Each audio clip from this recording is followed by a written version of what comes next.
ਅਜੇ ਬੋਲੋ ਫੋਨ ਰਿਹਾ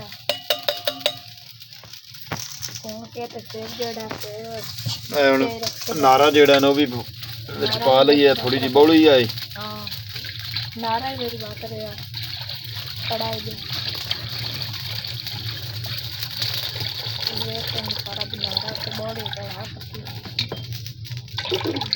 ਜਿੱਦਾਂ ਦੀ ਗਾਂ ਰੱਤੀ ਏ ਉਦਾਂ ਦਾ ਦੁੱਧ ਵੀ ਹੁੰਦਾ ਰੱਤਾ ਰੱਤਾ ਹੈ। ਦੁੱਧ ਬੜਾ ਤਾਕਤ ਵਾਲਾ ਹੁੰਦਾ ਹੈ ਮੱਝਾਂ ਨਾਲੋਂ ਵੀ।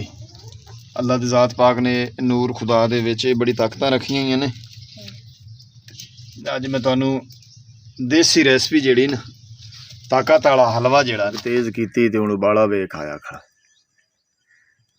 ਉਬਾਲੇ ਚੋਂ ਆਇਆ। ਸੋਨ ਹਲਵਾ ਜਿਹੜਾ ਨਾ पक के तैयार हो गया है, चूल्हे तो थल्ले कढ़ाई ला ली। अस्सलाम वालेकुम, ਤੁਹਾਡਾ ਆਪਣਾ ਵੀਰ मोहम्मद यार फतेहाना। रोज़ाना गांव के व्लॉग और रहन सहन देखने के लिए चैनल ਨੂੰ सब्सक्राइब कर लो।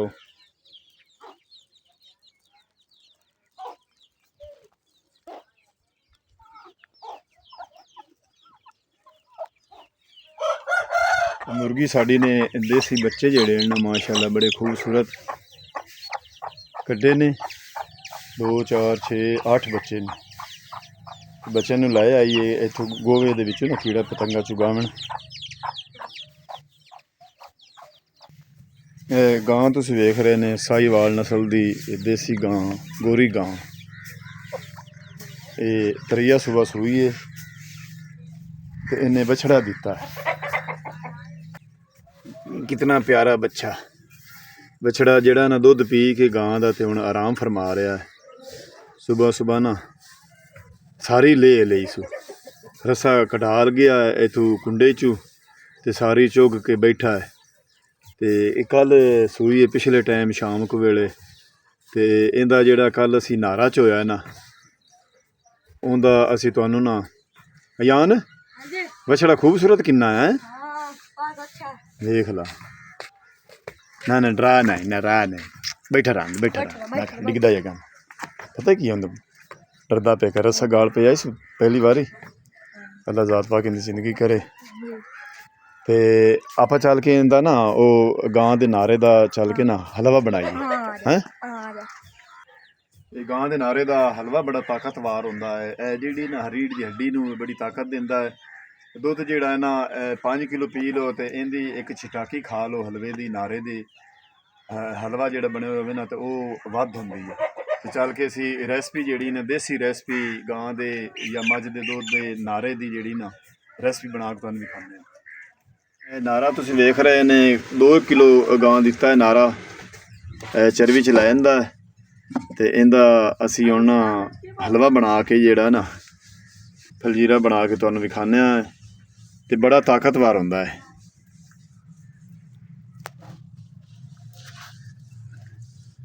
एक खुला बर्तन जिहड़ा ना कढ़ाई या वड्डा पतीला होवे उहदे विच पा के ते असी अग ते पकाउणा। ओहदे विच पानी कि नहीं गर्मी दा मौसम है ਹਾਂਜੀ ਮੱਖੀ ਆਣੀ ਆ नहीं नहीं मुड़ भी जिहड़ा ना दुध नूं फुलना चाहिदा है। ਹਾਂਜੀ ਵਿੱਚ ਕੋਈ ਹੋਵੇ ਨਾ ਅਜੇ ਬੋਲੋ ਫੋਨ ਰਿਹਾ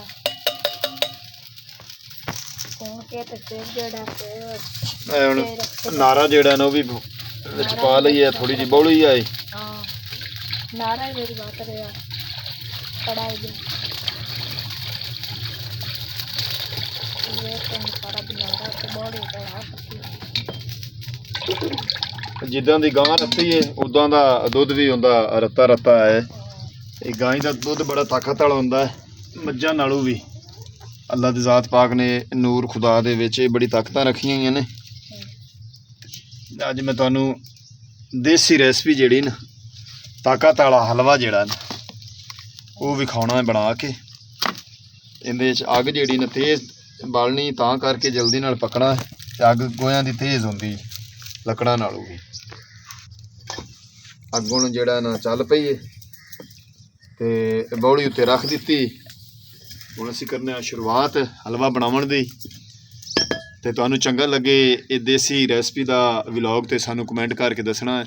हाँ फैजान ड्यूटी दे से ना फैजान मैं चूल्हे ते बिठा दिता है हौलू हौलू हौलू हौलू हौलू हौलू हौलू ऐसा ऐसा बाहर ना बटीवे ये बोली होंदी सगनी ਤੇ ਇਹਦੇ ਵਿੱਚ ਚਮਚਾ ਹਲਾਈ ਰੱਖਣਾ ਕਿਉਂ ਜੋ ਇਹ ਥੱਲੂ ਲੱਗੇ ਨਾ ਹੀ ਜੰਮੇ ਨਾ ਹੀ ਥੱਲੂ ਅਗਰ ਵਿੱਚ ਲੱਗ ਗਿਆ ਤਾਂ ਨਾ ਉਹ ਸੜ ਕੇ ਕੌੜਾ ਹੋ ਜਾਂਦਾ ਹੈ।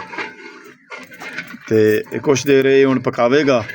ਉਸ ਤੋਂ ਬਾਅਦ ਮੈਂ ਆਨ ਭਾਈ ਖਾਣਾ ਲੈ ਕੇ ਆ ਗਿਆ ਉਹ ਵੀ ਪਾਣੇ ਆ 1 ਮਿੰਟ ਠਹਿਰ ਕੇ। ਅੱਗ ਜਿਹੜੀ ਨਾ ਤੇਜ਼ ਕਰ ਦਿੱਤੀ, ਥੱਲੇ ਲੱਕੜਾਂ ਵੀ ਲਾਈਆਂ ਤੇ ਫੈਜ਼ਾਨ ਨੂੰ ਆਖਿਆ ਵੀ ਚਮਚਾ ਹਲਾਈ ਰੱਖ ਤਾਂ ਕਿ ਲੱਗੇ ਨਾ। कितनी प्यारी आवाज है, छोटी जी चिड़ी बैठी।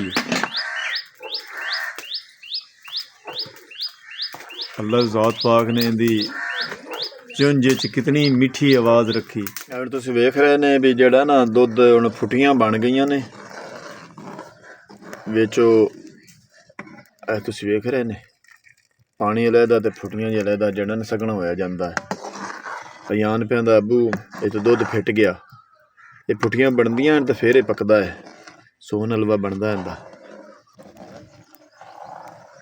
अद्धा क तैयार होया खड़ा है, अद्धा क थोड़ा जिहा बस रह गया है। मेहनत इंदे ते काफ़ी करनी पौंदी, अग जिहड़ी ना तेज़ करनी पौंदी ते हलाई रखण नाल जिहड़ा है ना फिर वो थल्ले लगदा नहीं, कौड़ा नहीं हुंदा। लकड़ी हुण लाई हेठ, अग तेज़ हो गई हाँ, बस थोड़ी देर तक जड़ा है ना ये तैयार हो जासी। बड़ा मज़ेदार बनना है सोन हलवा। अग तेज़ की तो हूँ उबाला वेख आया खड़ा, उबाले चुन आया खड़ा पकवा उबाला इनू लगदा पिया क्यों जो तेज़ अग ते पकदा जल्दी। हुण सकना सकना हुंदा जांदा है, जिहड़ा है ना पकदा जांदा है, रंग भी बदली जांदा नाल नाल।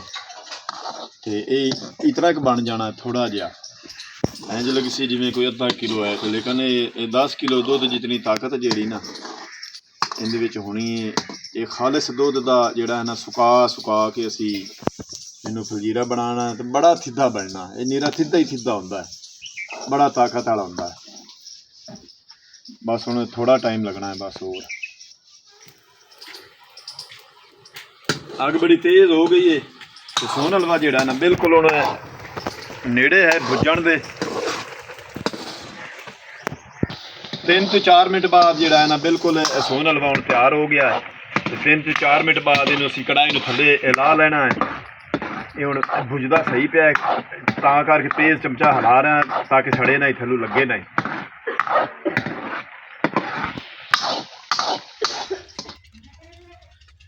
जी सोन हलवा जिहड़ा ना पक के तैयार हो गया है। चूल्हे तो थल्ले कढ़ाई ला लईए ते बड़ा ये जिहड़ा है ना भुज के सुरख हो गया है, बड़ा पक जिवें डग्गी आंदी रत्ती। डग्गी नहीं है, चेक करने आ खाया। वाह क्या बात है, वाह जी वाह। बड़ा ही सुरीला ते बड़ा ही प्यारा ते बड़ा मज़ेदार बनया है, बड़ा ही मिठा। अज दी रेसिपी देसी रेसिपी बौली दा सोन हलवा बना के तुहानूं दिखाया है। अगर तुहानूं चंगा लगे तो सानूं कमेंट करके दसना है भी अज दा व्लॉग तुहानूं किस तरह लगा है। हुण तुहाडे कोलों तुहाडा अपना वीर मोहम्मद यार फतेहाना लैंदा इजाजत। अपना ढेर सारा ख्याल रखना है, सानूं दुआ याद रखना है। कल मिलांगे नवें व्लॉग नाल, तब तक अल्लाह हाफिज़।